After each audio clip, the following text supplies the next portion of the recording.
Protomen are a rock band from Tennessee, America, and they produce some fun 80s rock music. And today I'm looking at one of their albums, Father of Death, Act 2, from their trilogy series, which isn't complete yet, but we're going to have a look and see if it's worth your time. This is for the record. Firstly, we're going to cover the actual product, the cover. I'm not going to talk about the music just yet, we're going to look at the actual vinyl cover. So as you can see, it's their artwork on the front, obviously.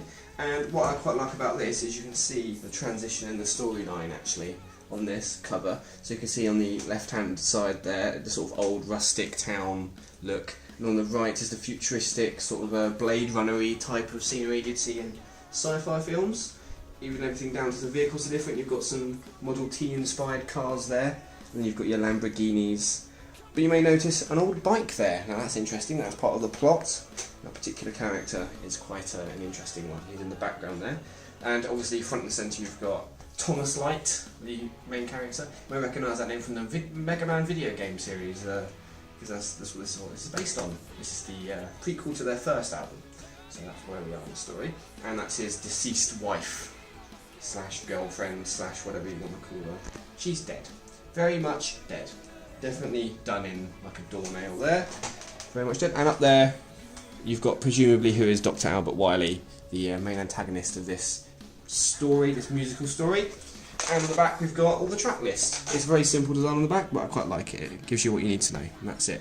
Now, when you're handling this thing, first thing you'll notice is actually how thick it is. I've got a comparison here. Here's Pink Floyd's The Wall. They're both 2-disc tracks. This one's just got 1 page. It's very thin, for the fact that it's got 2 tracks in it, whereas this thing is an absolute beast. It's almost a book, and that's because it pretty much is. And I'll also show you why this is so thick. If we open it up here, I'll move back a bit. In the middle page, we've got an entire pop-up scene, which is something I've never seen in a record before. But what I mean by this is a book is the fact that it is the entire lyrics on every page, with full art on each page, and you've also got story elements too.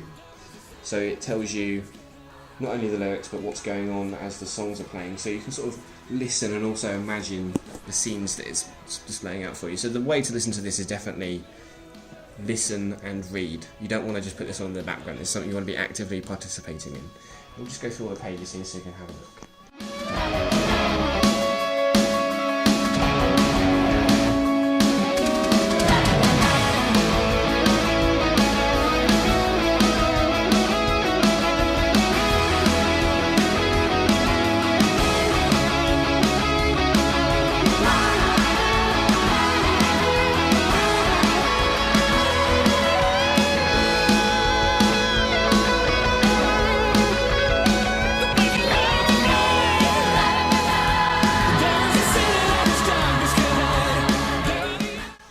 It also comes with these 2 letters, which are part of the story. So these are 2 letters by 2 different people. No, by the same person, by Emily, the character. And it just sort of gives you an idea of, it really puts it, you know, like, here's the story, here's what they're saying. Gives you an insight to the characters. I thought that was quite a neat little thing. And of course, the actual records themselves. Now, there's 2 versions of this you can get. You've got the standard black vinyl, which is your standard everyday run-of-the-mill record. I've got the 300 limited silver version here. I'm going to show you what they look like because I thought it was quite interesting. Now, when I got these, I expected them to be full silver. What I did not expect was the effort they actually put into making these look quite industrial. So I'm going to obviously handle with care. This is a record, not a toy. As you can see, it's not all fully silver. It's got these black marks. That really sells the industrial vibe to me, that this is made of steel or something and not plastic. On the other side as well. And the other disc is the same. It's got their nice logo across the front there. And also the tracks on each side. So this is side A, side B, and side C and side D are inside.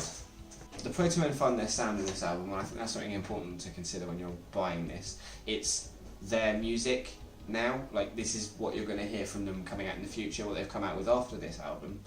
Their first album is their most different. If you're going to buy a Protomen album that you want to demonstrate what their sound is, their first album is not what you want this one here.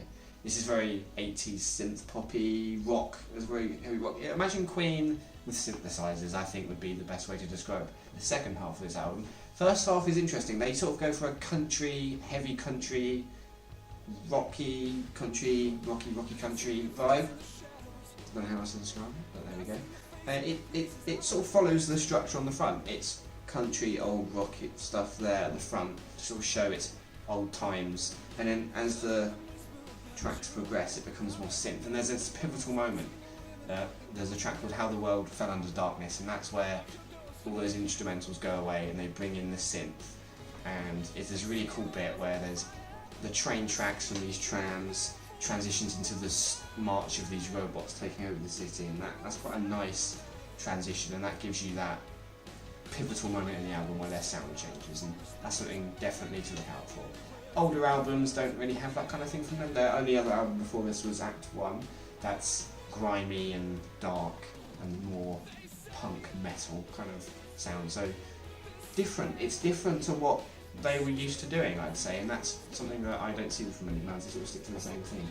Hopefully Act 3 comes out soon. I think Act 3 is going to sound similar to this. This is they sort of stuck with this sound, I'd say, so yeah, I'd recommend it.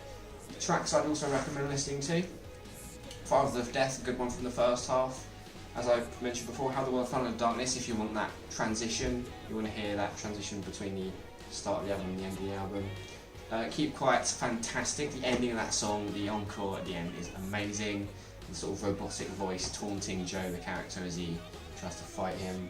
Light Up the Night is their most famous track. If you've probably heard it on Video Game High School, they played it on Video Game High School once or twice, I believe. So if you've heard any Protomen track, it's probably that. It's also in Rock Band. I can't remember which game it's in, but they did put it in a Rock Band game, so you may have heard it there as well. Is this worth a buy? I'd say so. If you want it a bit cheaper, get the black album variant, the black vinyl variant rather.